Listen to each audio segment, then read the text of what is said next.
1906 San Francisco earthquake documentary. Was a frontman. Well, you're going to have to look at this. This is from 1906, and it's got eyewitness accounts and also how they it seemed to be a takedown in San Francisco. But I won't comment. I'll let you make your own decisions, because they had obviously wanted to burn it down as well. But you look at Eugene Schmitz, also known as Handsome Gene. Now he's got an interesting name, Eugene Schmitz.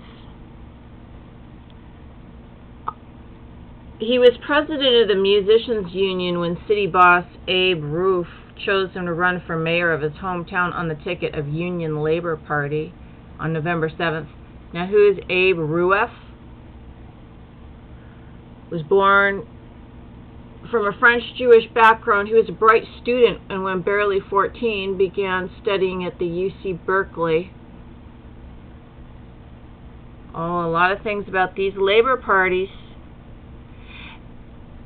And then what happened with these guys is they after the earthquake, they immediately set up something called the Committee of 50. Oh, then they said he was convicted of bribery and so on. Newspaper editor formerly Rose's most virulent opponent became convinced that anti-Semitism may have played a role in who was punished and who was not.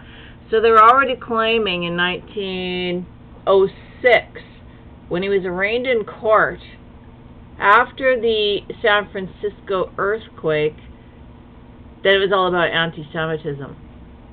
You have to study the San Francisco earthquake. Eugene Schmitz, his buddy, political boss, Abe Roof, and take a look at how they immediately assembled the Committee of 50, which was, people were questioning that this was unnecessary because there were already firemen, wonderful fire people in place. There was 350 horses in San Francisco, many amazing firemen.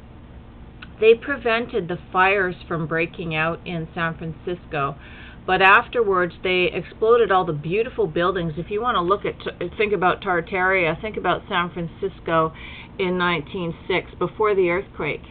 The earthquake documentary, they blew up these buildings, and this one lady said a lot of people felt that it was a big waste. So talk about waste. And so what is San Francisco?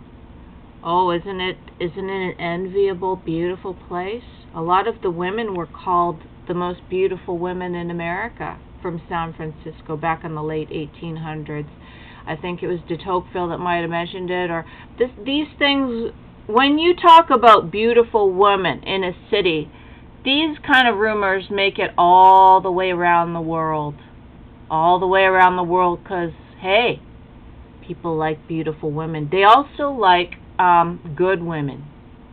They not only like to hear about beautiful women, they like to hear about mature women that know how to create a beautiful society of virtue. And that's what San Francisco had in the 1800s. So does that not make it an object of the evil eye of greed and envy as well? For people who can't stand that, just can't stand it. It's a targeted individual with San Francisco. Don't forget to look at the players behind the so-called Committee of 50. Just look, keep looking and try to find out what these gangsters did after the fact, and then you'll think, well, was this another event in history? Another event in history that, if not, was just something waiting to happen, and then before they could start actually creating things.